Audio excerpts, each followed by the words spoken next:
कोई कहेगा सर्दी ज्यादा है, ठंड लग रही है, ये कह के लोग पलट आएंगे, कब्र में तुम्हारा बाप अकेला रह जाएगा। तो तुम्हें खुदा का वास्ता, एक कुरान पढ़ने वालों, तुम्हें उठ के नहीं आना है। जब सारे चले जाएं, तुझे बाप की कब्र पे बैठना है और कहना है अब्बा पूरी जिंदगी तूने कुरान पढ़ाया, खुद मजदूरियां करता रहा, मेरे हिस्से के धक्के तूने खाए हैं, मेरे हिस्से की गालियां तूने सुनी है, कभी चैन से सो ना सका, रात को ओवर टाइम ड्यूटी इसलिए करता रहा ताकि मैं कुरान ठीक से पढ़ सकूं, मैं कुरान का कारी बन गया, फिर भी तुझे जरूरत मजदूरी के अड्डों पे ले जाती रही, तुझे फिर कुरान पढ़ने की मोहलत ना मिली, मुझे मदरसों ने फुर्सत ना दी, तुझे जरूरत बाजार ले गई, तू मजदूरियां करता रहा, जो कुरान तूने पढ़ाया था एक बार बैठ के पूरा कुरान ना सुन सका।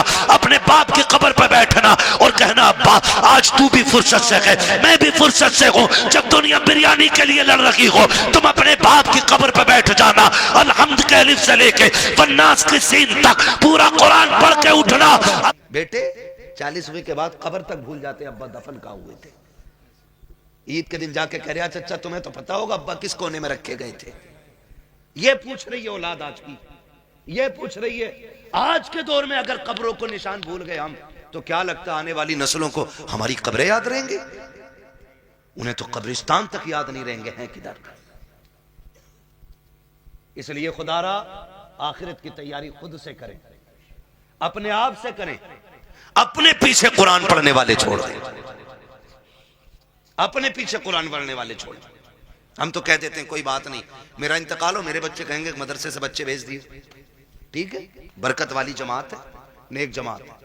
लेकिन ये बात बताओ पढ़ने में खुलूस इनके उतना ही होगा जितना बेटे के पढ़ने में खुलूस होगा? हो सकता है कभी नहीं होगा ना, क्योंकि बाप का दर्द बेटे को ज्यादा है, बेटे का दर्द बाप को ज्यादा है। हमें तो बुलाओगे रस्मन पढ़ के चले जाएंगे, लेकिन असल दर्द बेटे को होता है। तो मैं तो कहता हूं एक बेटा कम से कम हाफिज जरूर बनाना, एक बेटा जरूर बनाना। अगर बना ना सके हो ना तो कोई पढ़ रहा हो तो पढ़ने में उसकी मदद करना। कोई कुरान हाफिज हो रहा है ना तो उसके हिफ्ज में मदद करें आप। आपका बेटे बड़े हो गए, आप नहीं पढ़ पाए, आपके बेटे नहीं पढ़ पाए, तो जो पढ़ रहे हैं आप उनकी मदद करें। जानते हो क्यों? क्योंकि जहां भी ये पढ़ने वाला कुरान पढ़ेगा अल्लाह एक एक हर्फ के बदले में 10-10 नेकियां तेरी कब्र में भी नाजिल फरमाता रहेगा। इतना बड़ा इंतजाम है, इतना बड़ा इंतजाम है। और मैं अर्ज करूंगा खुदारा पढ़ने वालों से भी और पढ़ाने वालों से भी आपसे गुजारिश है, जब आपके बच्चे हाफिज हो जाए ना तो फिर उनसे कह देना हमने तुझे कुरान के लिए छोड़ रखा है, कुरान के लिए तुझे छोड़ सकता और कुरान तेरे लिए है, पूरी जिंदगी तुझे कुरान पढ़ना है। हमारा काम ना कर, खेती हम कर लेंगे, जमीनें हम जोत लेंगे, मेहनत हम कर लेंगे, लेकिन तुझे कुरान याद रखना है। अब्बा क्यों? अब्बा क्यों? कहा मैंने तुझे दुनिया के लिए कुरान नहीं दिया, मैंने तुझे कब्र के लिए कुरान दिया है। मैंने तुझे कब्र के लिए कुरान दिया है। कब्र अंधेरों का घर है, बड़ी बेवफा दुनिया है। आप ना बेटे को करोड़ों रुपए दे दे, मरने के बाद 50,000 नहीं देगा मस्जिद में। वो ये सोचता है ये पैसा जो अब्बा का बचाना ये माले गनीमत है। भाई भाई का गला काट देते एक दूसरे का सिर्फ 10,000 के लिए, 5,000 के लिए बंटवारे में गोली चल जाती है। क्यों? भाई बाप की दौलत थी, जिस पर झगड़ा था उसका कुछ हिस्सा उठा के खुदा के घर में दे दो। भाई वो इतना करके गया ना तुम्हारे लिए, उसके लिए भी कुछ राहत का सामान बने। लेकिन कह रहा क्यों दे? उन्हें उनके अब्बा से मिली थी, हमें हमारे अब्बा से मिली है। क्योंकि अब्बा खुद नहीं देता था मस्जिद में, कभी अब्बा ने खुद नहीं लगाया कभी दीन के लिए पैसा, तो औलाद कहां से लगाएगी? आदत डालें, अपने बच्चों के हाथ से दीन की राह में खर्च कराया करो, ताकि बच्चे देने के आदी बन जाए, देने के आदी बन जाए। मरते टाइम बंदे को 3 फिक्रें सताती हैं। कितनी कितनी? सारे बोल दो भाई, कितनी फिक्रें? 3 फिक्रें सताती हैं। नंबर 1, मैंने जो दौलत कमाई है इसका क्या होगा। नंबर 2, मैं औलाद छोड़ के जा रहा हूं, मेरी औलाद कैसे जिंदगी गुजारेगी मेरे बगैर। नंबर 3, मैंने कितनी नेकियां की और कितने गुनाह किए। ये सिर्फ 3 चीजें मरते वक्त याद आती है। 3 चीजें। कामयाब वो नहीं है जिसने अपने पीछे बंगले छोड़ दिए, कामयाब वो नहीं जिसने इमारतें छोड़ी, कामयाब वो है जो अपने पीछे कुरान पढ़ने वाला छोड़ गया है। वो सबसे बड़ा कामयाब है जिसने अपने पीछे कुरान पढ़ने वाले छोड़े। वरना बिल्डिंग है, ये बंगले कब्र में कोई काम नहीं आने वाले। मैं तो मुबारकबाद पेश करता हूं उस बाप को जिसने एक बेटे को हाफिज कुरान बनाया। मुबारकबाद पेश करता हूं। ये 500 रुपए रोज कमा सकते थे, कोई कमी नहीं है, जवानी में कमा सकते थे, लेकिन उस बाप को सलाम जिसने कहा बेटे तेरे हिस्से की मजदूरी हम करेंगे, हमारे हिस्से का कुरान तुझे याद करके आना है। वो माए मुबारकबाद के मुस्तहिक हैं जिन्होंने उन बच्चों को दूध पिलाया कि जो बदले में मां को दूध के बदले में जन्नत का टिकट देने वाले हैं। वो बहनें मुबारकबाद के मुस्तहिक हैं जिन्होंने ऐसे भाइयों की खिदमत की है कि जो बहनों को बदले में जन्नत के जाने का रास्ता आसान करेंगे।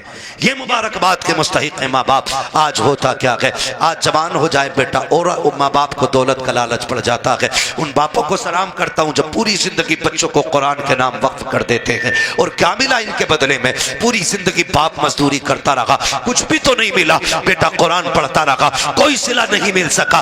बस किस दिन के इंतजार में, काश मैं मरूंगा तो इसका कुरान काम आएगा, ये बेटा काम आएगा। बेटों से भी गुजारिश है, सुनो भाइयों, अगर रब ने तुम्हें कुरान की दौलत दी है, बाप ने मेहनत मजदूरी करके तुम्हें कुरान का कारी बनाया है, तो मेरी बात कान खोल करके सुन लेना। जब दुनिया बाप के जनाजे में जा रही हो, तुम भी जनाजे में जा रहे होगे, लोग आखिरी तख्ता दे करके बड़ी तेजी से मिट्टी डाल के लौट आएंगे। कोई कहता कि गर्मी ज्यादा है, खड़ा नहीं हुआ जाता है, कोई कहेगा सर्दी ज्यादा है, ठंड लग रही है, ये कह के लोग पलट आएंगे। कब्र में तुम्हारा बाप अकेला रह जाएगा। तो तुम्हें खुदा का वास्ता, एक कुरान पढ़ने वालों, तुम्हें उठ के नहीं आना है। जब सारे चले जाएं, तुझे बाप की कब्र पे बैठना है और कहना है अब्बा पूरी जिंदगी तूने कुरान पढ़ाया, खुद मजदूरियां करता रहा, मेरे हिस्से के धक्के तूने खाए हैं, मेरे हिस्से की गालियां तूने सुनी है, कभी चैन से सो ना सका, रात को ओवर टाइम ड्यूटी इसलिए करता रहा ताकि मैं कुरान ठीक से पढ़ सकूं। मैं कुरान का कारी बन गया, फिर भी तुझे जरूरत है मजदूरी के अड्डों पे ले जाती रही, तुझे फिर कुरान पढ़ने की मोहलत ना मिली, मुझे मदरसों ने फुर्सत ना दी, तुझे जरूरत बाजार ले गई, तू मजदूरियां करता रहा। जो कुरान तूने पढ़ाया था, एक बार बैठ के पूरा कुरान ना सुन सका। अपने बाप की कब्र पे बैठना और कहना अब्बा आज तू भी फुर्सत से है, मैं भी फुर्सत से हूँ। जब दुनिया बिरयानी के लिए लड़ रही हो, तुम अपने बाप की कब्र पे बैठ जाना, अलहम्द के अलिफ से लेके वन्नास की सीन तक पूरा कुरान पढ़ के उठना। अब्बा से कहना अब्बा आज मैंने तेरी मेहनत का हक अदा किया है, कसम खा के कहता हूँ, इधर कुरान की तिलावत मुकम्मल होगी, उधर कब्र में खुदा की रहमतों का नुज़ूल होना शुरू होगा। नारे तकबीर, नारे रिसालत, बस लगे आला हजरत, उलमाए सुन्नत, ख्वाजा का हिंदुस्तान, मिलत का सुन्नी मुसलमान, हजरत अल्लामा मुफ्ती अब्बास साई किबला जिंदाबाद जिंदाबाद। करेंगे इंशाअल्लाह, पढ़ाएंगे बच्चों को कुरान, वादा करें इंशाअल्लाह। कितना है मैं कुरान, लोग समझते नहीं, लोग समझते नहीं है। मैं अभी 10 मिनट और हैं, कहें तो मैं थोड़ी कड़वी बात और कह दूं। पहले वादा करो इंशाअल्लाह कुरान से प्यार करेंगे, बच्चों को पढ़ाएंगे इंशाअल्लाह। अगर हम पढ़ने और पढ़ाने के लायक नहीं तो पढ़ने वालों की इज्जत करेंगे इंशाअल्लाह, करेंगे इंशाअल्लाह। कुरान कितना अहम है, बस चंद बातें और सुन लें, 11:15 हो गए। हाँ तवज्जो करें। उम्र, हर जिंदगी की, हर शख्स की जिंदगी के 3 मरहले, अगर अल्लाह लंबी उम्र दे तो। सुबह, दोपहर, शाम। सुबह बचपन, दोपहर, बोले बड़े अच्छे लोग हैं माशाअल्लाह। अगर हमारे इलाके के लोग अच्छे नहीं होंगे तो फिर किसके इलाके के लोग अच्छे होंगे? समझ गए? सुबह, सुबह, सुबह, दोपहर, शाम। क्या बात है, ये 3 होते हैं। इतना याद हो गया ना? सुबह बचपन होता है, दोपहर जवानी होती है और शाम बुढ़ापा होता है। सुबह के बाद उम्मीद होती है दोपहर आएगा, दोपहर के बाद उम्मीद होती है शाम आएगी, लेकिन शाम के बाद उजाले का फिर कोई पहर नहीं होता, फिर आगे रात ही रात है। फिर जो सूरज निकलेगा एक नई जिंदगी का आगाज होगा, नया दिन यानी कि नई नस्ल, फिर वो एक नई नस्ल का आगाज होगा। आप जानते हो बचपन इतना खूबसूरत होता है कि कब गुजर गया पता ही नहीं चलता, और लोग आखिरी सांस तक कहते हैं काश बचपन फिर से लौट आता। बचपन इसलिए भी खूबसूरत होता है क्योंकि जिम्मेदार बाप होता है। यही क्लियर है ना? गलत तो नहीं बोला ना मैंने? बचपन इसलिए खूबसूरत होता है क्योंकि सर पे हाथ रखने वाला बाप होता है। इसलिए खूबसूरत होता है कि बचपन हम बाप की मर्जी से जीते। जवानी खूबसूरत होती भी है और ना भी होती है। जवानी उन बच्चों की खूबसूरत होती है जिनकी जवानी भी मां बाप की मर्जी से गुजरती है।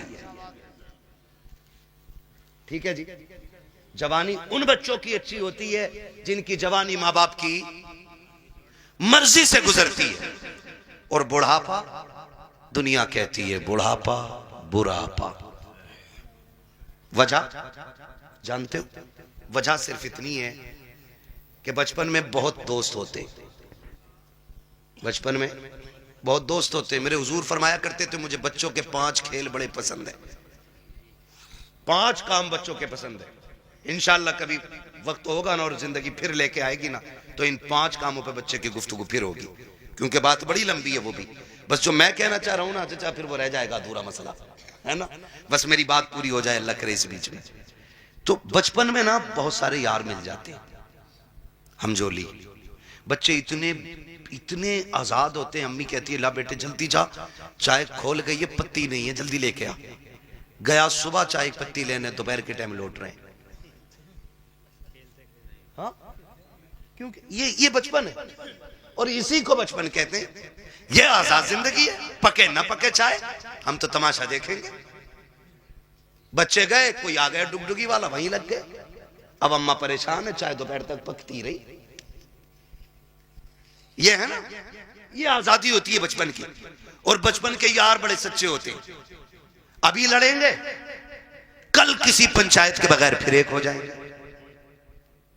ना कोई मुकदमा, ना कोई बहस, ना कोई पंच, ना कोई पंचायत। आज लड़के गए थे, सुबह फिर गले मिल जाते। इतना आजाद बचपन। और जवानी, जवानी में जिसके पास पैसा है उसके 1000 यार है। बस समझ गए ना? 2 चीजें, वक्त और पैसा जिसके पास है ना उसके 1000 यार मिलेंगे। यानी यार उन्हीं के ज्यादा मिलेंगे जो बर्बाद हैं खुद भी और दूसरों को भी बर्बाद करेंगे। ये दूसरे लफ्ज मैंने बोले। भाई जिसके पास फालतू वक्त है, कोई काम नहीं है, तो वो दूसरों को भी ठलुआ बना के बैठाएगा। जो बंदा 4 पैसे कमाता, कई काम से लगता, बच्चों को हलाल रोजी खिलाता, दुकान बंद, वो भी बैठा उसके साथ। और बातें चौक में बैठेंगे, करे किसकी बन रही है अब के, उसकी इतनी सीटें निकल रही हैं। नहीं अब के उसकी बनवा रहे हैं हम। जिससे अपना घर नहीं चलता वो मुल्क चलाने की बात करता है। सही कह रहा हूं? ये फालतू की बातें नहीं है तो और क्या। ठलुए लोग, चाय बिगाड़ने वाले लोग चौक में बैठ के अपना भी वक्त बर्बाद करते हो, दूसरों का। खैर इधर नहीं जाना है, बस इतना बताना चाहता हूं। जवानी में भी 1000 यार हो जाते हैं। एक सबसे तन्हा उम्र आती है बुढ़ापे की उम्र, जिसमें गैर तो गैर अपने भी साथ नहीं निभाते, अपने भी साथ नहीं निभाते। सगा बाप बैठा है, सगा बाप। बेटा सुबह उठा, ड्रेस पहनी, मोबाइल हाथ में लिया, कुनमुना किया और निकल लिया। बाप मुंह देखता रह गया। रात सांस उखड़ रही थी, सुबह बेटे से दवा मंगानी थी, इसने तो मुंह तक नहीं छुआ, ये तक नहीं पूछा रात कैसी गुजरी, चला गया। फिर बाप सोचता शाम को आएगा बेटा, फिर बातें करूंगा। फिर शाम को बेटा आया तो मूड खराब था, माथे पे लकीरें थी, गुस्से में गुस्सा, जल्दी करो, जूता लाओ, पानी लाओ, ये लाओ, वो लाओ। बाप फिर डर गया, लगता है बाहर किसी ने टेंशन दे दी है। बाप फिर ठहर गया, उसने फिर मन की बात न कही। इसी हाल में महीने बीत जाते हैं, 2 बातें बाप बेटे से नहीं कह पाता। तुमसे हाथ जोड़ के गुजारिश करता हूं, तुम बच्चों को वक्त दो, हक है उनका, बीवी को वक्त दो, हक है उनका। रोज 10-5 मिनट मां बाप को दे लिया करो। तुमसे वो कुछ नहीं मांगते बदले में, सिर्फ रोज शाम में बैठ के ये पूछ लो, अब्बा बता आज खाना खाया था? वो कहे खाया था। पूछ क्या खाया, अच्छा लगा कि नहीं लगा। ये पूरी जिंदगी हमसे कहते रहे, बेटे बता तुझे क्या पसंद है? बाप की मर्जी मछली की थी, हमने कहा नहीं आज हमें तो बिरयानी खानी है। बाप ने अपना फैसला कैंसिल किया कि बेटे की पसंद की बिरयानी बनाई जाए। बाप चाहता था बिरयानी बने, हमने कहा कोरमा खाना है। बाप ने अपनी पसंद कुर्बान की, कहा बेटे के लिए कोरमा बनाओ।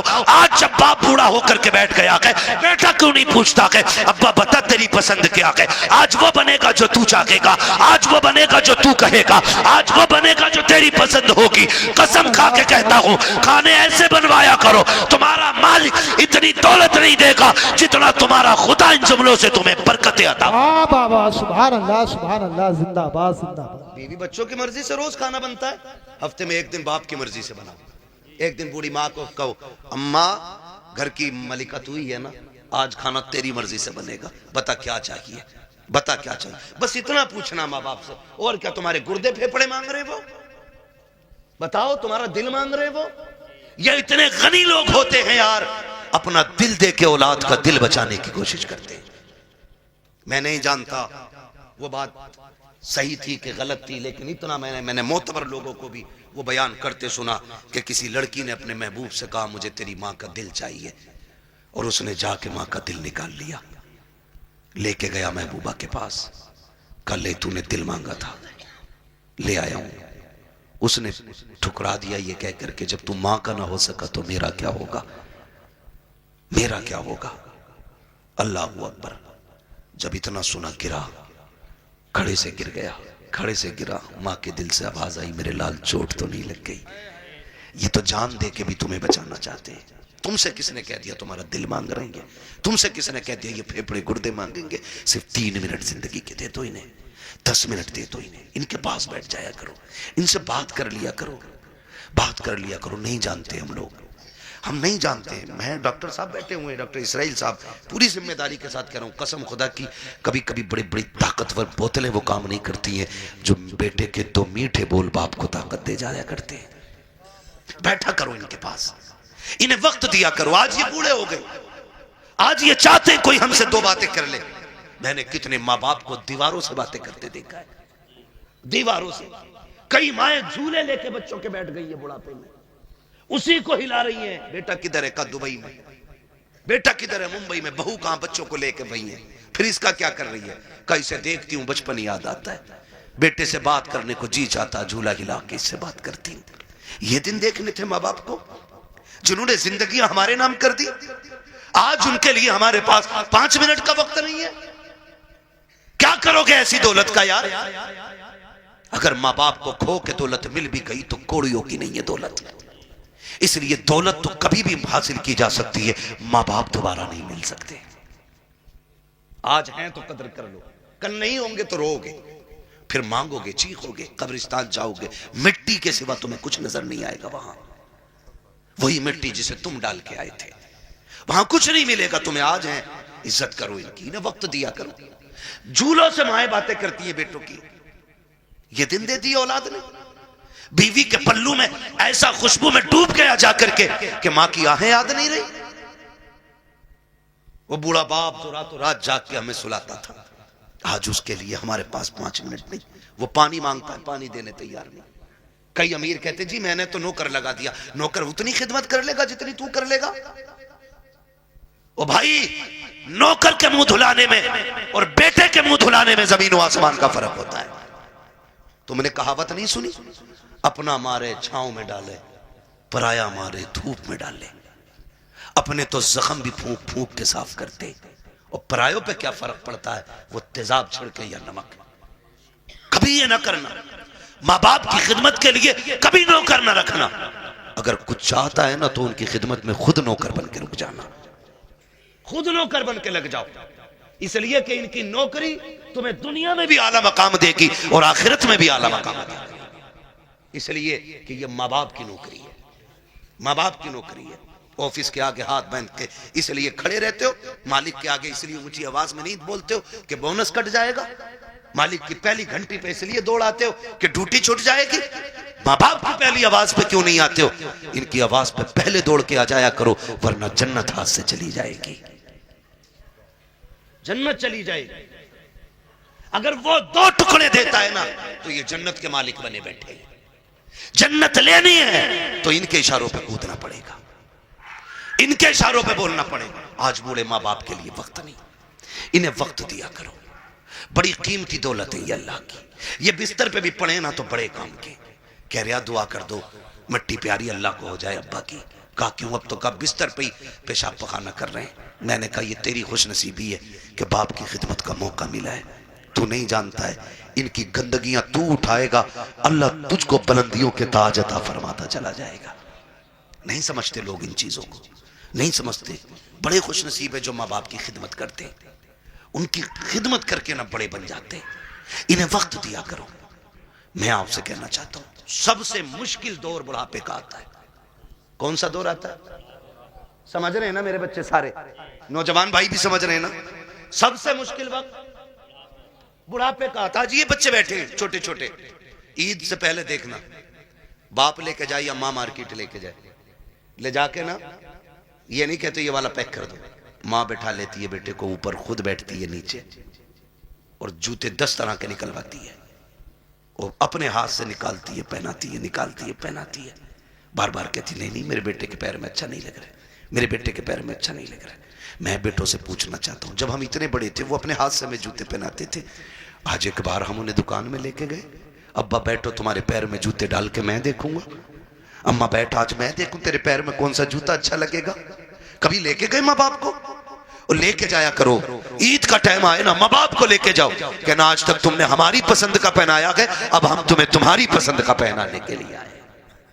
लेके जाया करो। हम इन्हें वक्त नहीं दे पाते, हमारे पास वक्त ही नहीं है। सबसे मुश्किल वक्त बुढ़ापे का आता है। अब सुने जिन पे बुढ़ापा आना है ये आ गया है।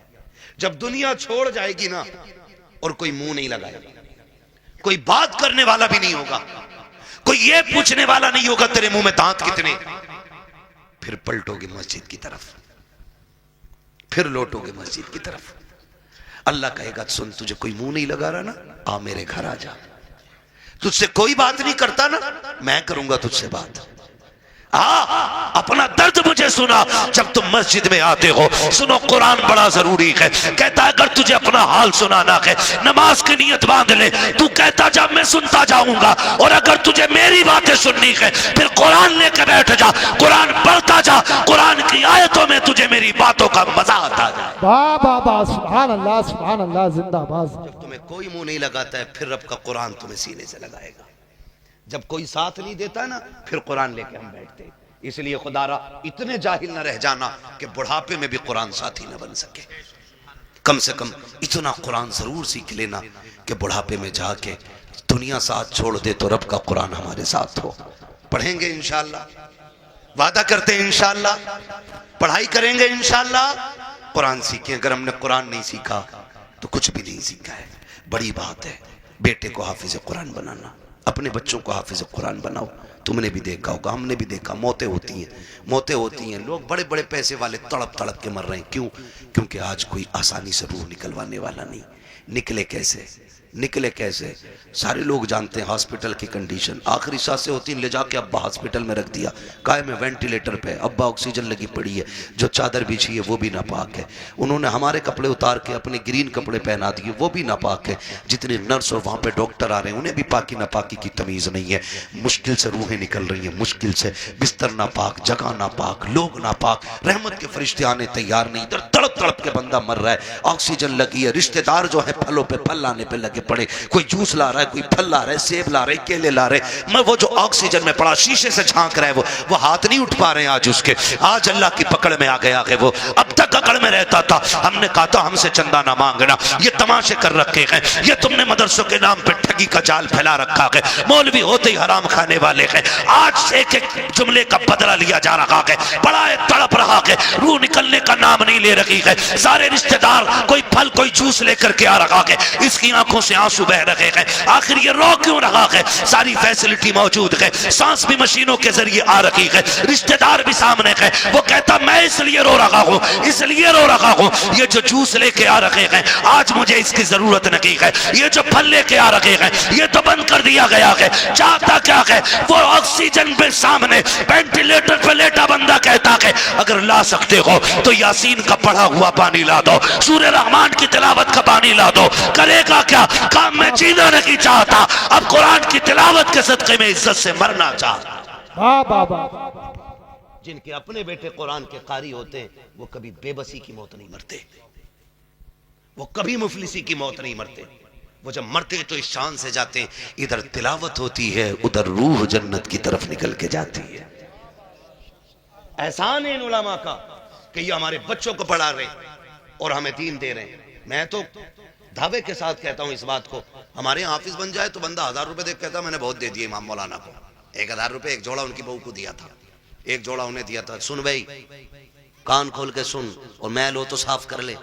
1000 नहीं, 10 लाख नहीं, 50 लाख नहीं, ये जो खाल है ना तेरे बदन की, अगर ये उतार के ना इसका जूता बना के अपने बेटे के उस्ताद को भी पहनाए ना तो तब भी उस एहसान का बदला पूरा नहीं होगा जो तेरे बेटे को इन्होंने हाफिज कुरान बना के तुझ पे एहसान कर दिया है। ये इतनी बड़ी दौलत है, इतनी बड़ी दौलत है। यूं ही कोई कुरान नहीं पढ़ जाता, मेहनतें लगती है, रत जगह लगते हैं इसमें, आधी आधी रात से उठ के कुरान पढ़ना और पढ़ाना पड़ता है। हाँ, इसलिए मेरे भाई कुरान से भी प्यार करो, साहिब कुरान से भी प्यार करो और वादा करो ये मेले तमाशों में पैसा नहीं लगाओगे, फालतू के हराम कामों में पैसा नहीं लगाओगे। अल्लाह तौफीक देगा तो इस पैसे को मुट्ठी बंद करके कुरान पढ़ने वालों पे लगाया जाएगा। लगाएंगे इंशाअल्लाह। नौजवानों से मेरी गुजारिश है, अक्सर कमाने वाले जाने वाले लोग हादसे रोडों पे हो रहे, चलते फिरते मौतें हो रही हैं, माफ कीजिएगा, चलते फिरते मौतें हो रही हैं, पता नहीं चलता कब किसकी मौत की खबर आ जाए। घर से नए कपड़े सूट बूट पहन के निकला, थोड़ी देर में खबर आती है कि उसका भेजा फट गया, खत्म हो गया। नए कपड़े पहन के गया तो सफेद कपड़े में लिपट के सिल के आ रहा है, क्या हो रहा है? ये सब मौत है, मौत, मौत है, मौत, मौत आ रही है कदम कदम पे। कोई गया एक्सीडेंट हुआ, टांग टूट गई, किसी का हाथ टूट गया, कोई फट गया, पता ही नहीं चलता कब कहाँ क्या हो जाए। खुदा आपसे गुजारिश है, अपने पीछे कुछ लोगों की दुआएं शामिल रखा करो, दुआएं शामिल रखा करो। ये बात मैं अक्सर बताता हूँ और मैंने जब से सुनी है ना ये बात मुझे आज तक ऐसे याद है जैसे अभी मुझसे कोई कह रहा है। एक नौजवान ने मुझे फ़ोन किया, उसने कहा था हज़रत जी बड़ा रब का करम हो गया, रात गाड़ी चलाते चलाते ना मेरी आंख लग गई। कह रहा 2 किलोमीटर तक गाड़ी ऐसे ही चल गई और शुक्र देखो गाड़ी पलटी नहीं। मैंने कहा करम है रब का। कहने लगा तजर्बा भी बहुत है मुझे, मैं नींद में मेरे हाथ सीधे रहे। मैंने कहा नादान हूँ। मैंने कहा कोई नेकी करता है? कहा हाँ। मैंने कहा कौन सा नेक काम करता? कहा जब चक्कर से वापस आता हूँ ना तो मदरसे के बच्चों को जाके ना 1% अपनी कमाई का जाके देता हूँ, मदरसे में दे के आता हूँ। मैंने कहा सीधी बात सुन ले, न तेरे हाथों ने बचाया न तजर्बे ने बचाया, तू सो गया था, कुरान वालों की दुआएं तुझे बचा के ले गई थी। अल्लाह सुभान अल्लाह।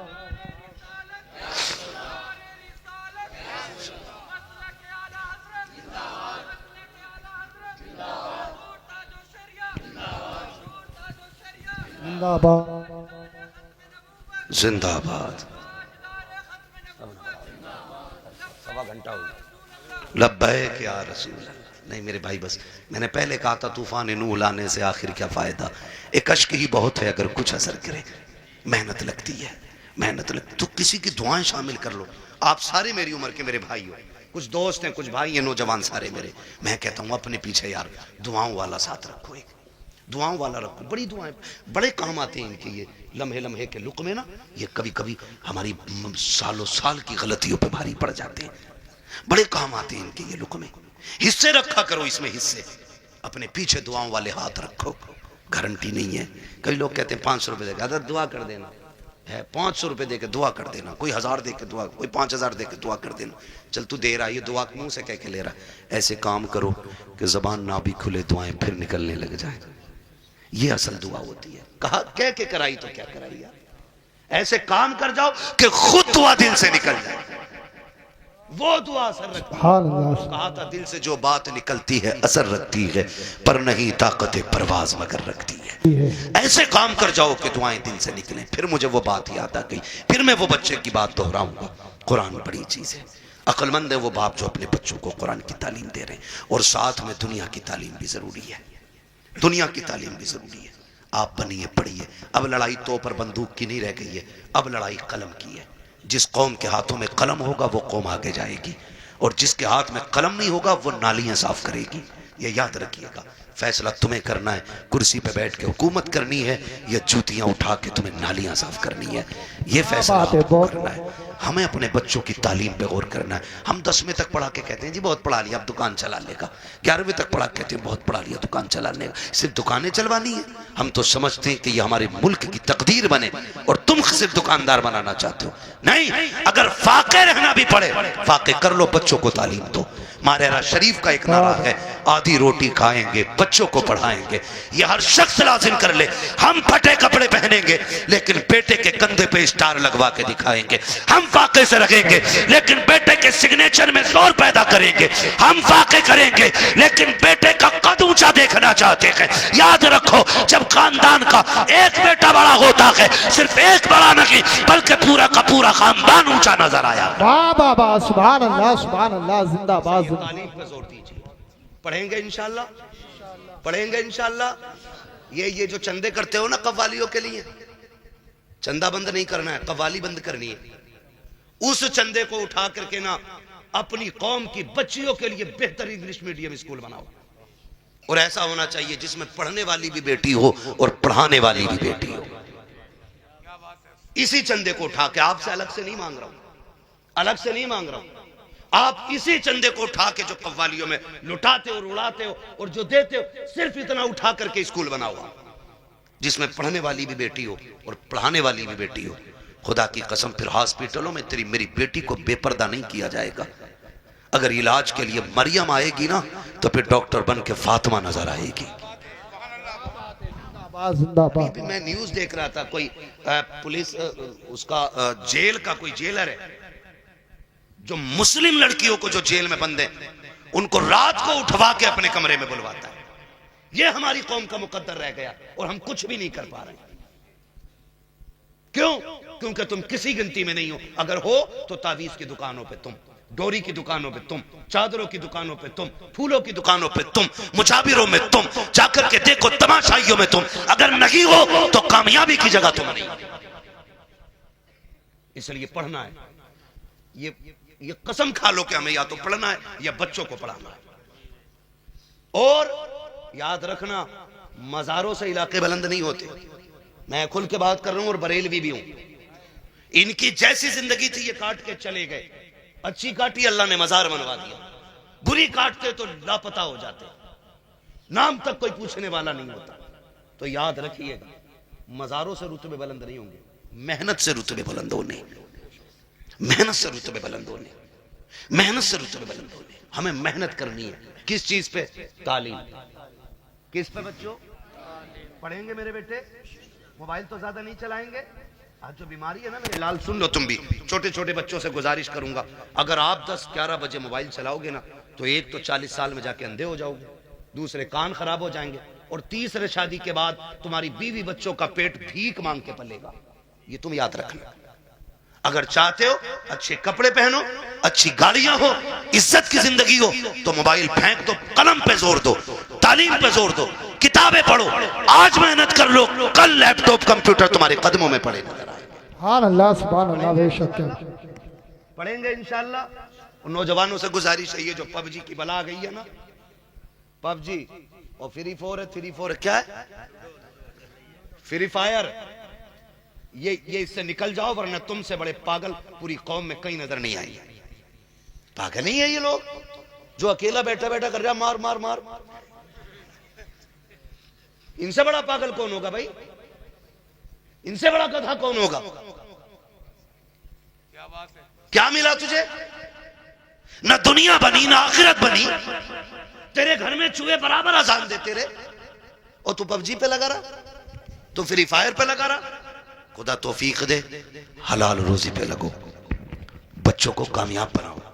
जिन लोगों की रोजी हलाल होती है उनके बच्चे बड़े कामयाब हुआ करते हैं। यह भी याद रखिएगा। पढ़ेंगे इंशाल्लाह। अब किसी और चीज पे कभी और बुलवा लियो भाई, यार 1.5 घंटा होने वाला है। मैंने बुला दिए थे यार, बर्थडे पे तो नहीं, तुम भी बोल दोगे यार, ये तो इतना वाहियात काम है। अरे नहीं भाई, तुम भी तो जान हो जलसों की यार, तवज्जो है ना सारे लोगों की। तो पढ़ाई पे ध्यान दीजिए, मोबाइल छोड़ दीजिए। ये मगरिबी जो शैतानी ताकत है ना, ये सब उनकी स्कीम है हमें बदनाम और बर्बाद करने की। उनके बच्चे देखो 18 घंटे पढ़ते हैं, उनके बच्चे लाजिम है। 18 घंटे उनके बच्चे पढ़ते हैं। ईसाइयों का उसूल है 90 साल का भी होगा तो 18 घंटे पढ़ना लाजिम है। क्योंकि उन्हें एक अच्छी नस्ल देनी है। वो मुट्ठी भर नहीं, गिनती भर है, लेकिन दुनिया को मोहताज बना रखा उन्होंने। पानी उनका पी रहे हो तुम, साबुन उनके यूज कर रहे हो तुम, हैं, और फास्ट फूड उनके खा रहे हो आप, दवाइयां उनकी हैं आपके पास। आपका क्या है? हमारे पास सिर्फ फ्री फायर है। इसे खा के अंधे बनो, फिर दवा उनकी खाओ। इसे खा के पागल बनो, मेडिसिन उन्हीं की लो। ये हमारी कौम की कंडीशन है। इसलिए पढ़िए, बहुत हो गए हैं तमाशे। हमने 70-70 लाख मजारों के गुंबदों में लगाए, हमने 20-20 लाख टाइल्सों में लगा दिए। क्या फायदा हुआ मजार वाले को? अगर वो अच्छा था तो उसकी कब्र तो वैसे ही जन्नत थी, तेरे पत्थरों की क्या जरूरत थी? और अगर अमल खराब थे तो तू एक नहीं करोड़ों का पत्थर लगा ले, अंदर जहन्नम का गड़ा बन चुका है, कोई नतीजा नहीं है। इस पैसे को अब सही जगह लगाइए। मान जाओ अभी वक्त है। 70 सालों में हमने मजारों के अलावा कुछ नहीं बनाया। अगर हमने स्कूल अपने बनाए होते ना, आज हम किसी के मोहताज नहीं होते।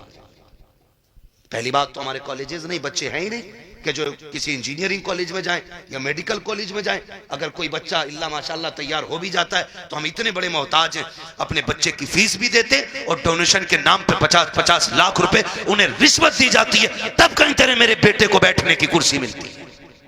ये मोहताजी है हमारी, समझ रहे हो आप? और फिर भी मुझे चढ़ गया चिश्ती रंग रंग।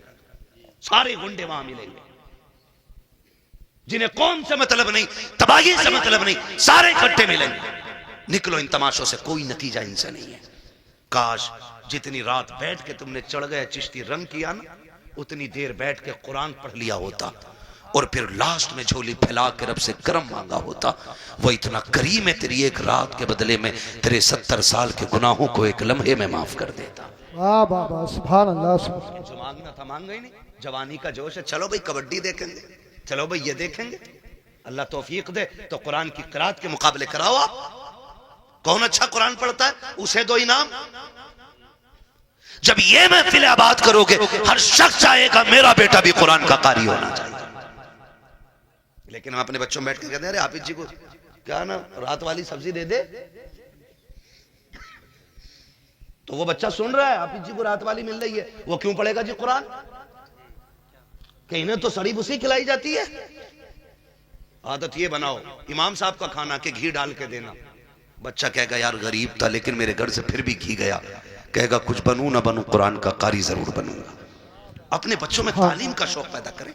ये तालीम का शौक होगा कहां से पैदा? बैठा के सुबह कह रहा देख रहा ये जो मलवा की कोठी है ना, भैया अगर हो कोई मलवा तो बुरा ना मानिए, मैं वैसे ही नाम ले रहा हूं, इसी तनकीद का निशाना नहीं बना रहा हूं मैं तो चलो अच्छन बब्बन छब्बन कुछ भी कह लो, मंगला कह लो, बुद्धा कह लो, ये सारे नाम हमारे गांव में होते हैं, ठीक है ना। कह रहा ये जो बुद्धा की बिल्डिंग खड़ी है ना, तुझे क्या पता ये इनके अब्बा की बापदाई तो कन्ना लल्ला, इनका अब्बा ठेला चलाता था, 4 दिन में यहां से यहां पहुंच गए, कितनी धुन से इसकी औलाद ने कमाया। वो जवाब नहीं भाई, औलाद ने नाम कर दिया।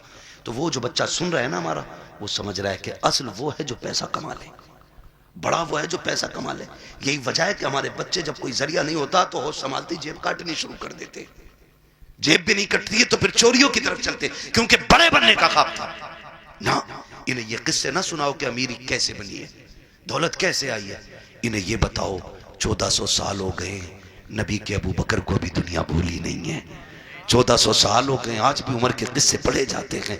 इन्हें ये बताओ 1400 साल हो गए हैं, आज भी उस्मान गनी की सखावत मशहूर है। 1400 साल बीत गए हैं, आज भी अली की बहादुरी जैसा कोई बहादुर नहीं है। जब इन्हें ये बताओगे तो उनके इल्म पे गुफ्तगू होगी, उनकी तालीम पे बातें होंगी, उनके कैरेक्टर की बातें होंगी, उनके अखलाक की बातें होंगी, उनकी तरक्की की बातें होंगी, उनकी पावर की बातें होंगी, उनके इक़्तिदार की बातें होंगी, उनकी हुकूमत के चर्चे होंगे। फिर तेरा मेरा बेटा जेब कतरा नहीं बनेगा, आगे चल के कौम का मुस्तकबिल बनता हुआ नजर आएगा। बाबा सुभान अल्लाह, सुभान अल्लाह। अपने बच्चों को दौलत के किस्से नहीं, हुजूर के गुलामों के किस्से सुनाइए, हुजूर के गुलामों के किस्से सुनाइए। करेंगे इंशाल्लाह, करेंगे इंशाल्लाह। हाँ, मेरे भाई ने कहा बर्थडे का मसला, बर्थडे के बारे में क्या कहूं, केक की जगह पेट काट दो तो अच्छा है। चाकू नहीं थम रहा चच्चा उससे, और ये कंडीशन है, बर्थडे चल रहा। ये सब यहूदी और ईसाइयों की चलाई हुई रस्म है जो हमारे घरों में आके घुस गई, हमारे घरों में आ गई।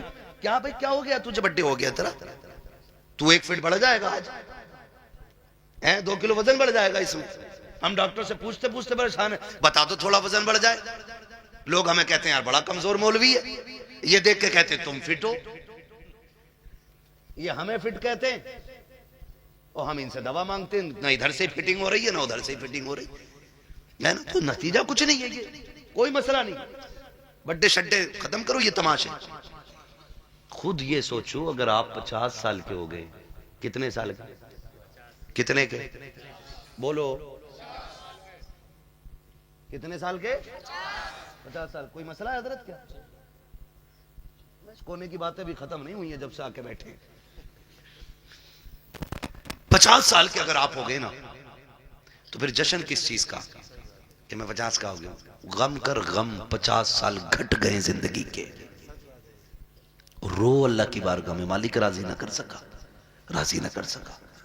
एक रात दे दे जिसमें मैं रोने वाला हूं और तू देने वाला हूं, एक रात ऐसी मांगो जब तुम्हारे जन्मदिन की लोग केक काटने की बात करें, फिर तू तैयारी मुसल्ले की किया कर, मुसल्ला बिछाया कर, रोया कर, अल्लाह से गुनाहों की माफी मांगा कर। वो इतना करीम है, तुम्हें मांगने में देर होगी, खुदा को देने में देर नहीं लगेगी। हाँ करेंगे इंशाल्लाह, ये तमाशे खत्म, अड्डे बड्डे खत्म करेंगे इंशाल्लाह, वादा करें इंशाल्लाह। जितने लोग यहाँ आए बताओ बर्थडे पे केक तो नहीं काटोगे? पैसे खा लिया करो जाके, केक हलाल है, वो जायज है, मंगा के खा लो, लेकिन केक पे बर्थडे पे ही कटना जरूरी है क्या है? ये कंडीशन है हमारी। निकलो इन सारी फालतू की चीजों से, एक फोकस करो, हमें दुनिया भी बेहतर करनी है और आखिरत भी बेहतर करनी है। और ये हमारा दीन हमें सबक देता, रब्बना आतीना फिद दुनिया हसना व फिल आखिरती हसना। अल्लाह हमें दुनिया की भी इज्जतें भलाइयां अता कर और आखिरत की भी इज्जतें और भलाइयां अता फरमा। हाँ तो आप दुनिया भी बेहतर करें और आखिरत भी बेहतर करें। अल्लाह ताला हमें और हमारी नस्लों को दुनिया और आखिरत को बेहतर करने की तौफीक अता फरमाए। फरमाया गया या अय्युहल्लज़ीना आमनू उदखुलू फिस्सिल्मी काफ़ा। पूरी मेहनत लग गई तकरीर में, जितनी तकरीर में लगेगी उतनी शजरे में लग जाएगी। मेरा भाई कह रहा कभी कभार का तो नंबर आवे, पढ़ा दो शजरा। मोहब्बतें अल्लाह सलामत रख के भाई कह गया तो मैं शजरा पढ़ देता हूँ, और क्या, थोड़ी सी मेहनत ज्यादा पड़ेगी। लेकिन सुनो, अब तक जैसे तुमने गुम होके सुना है ना, शजरा ऐसे नहीं होना। शजरा जरा बोलो सुभान अल्लाह। सुभान अल्लाह।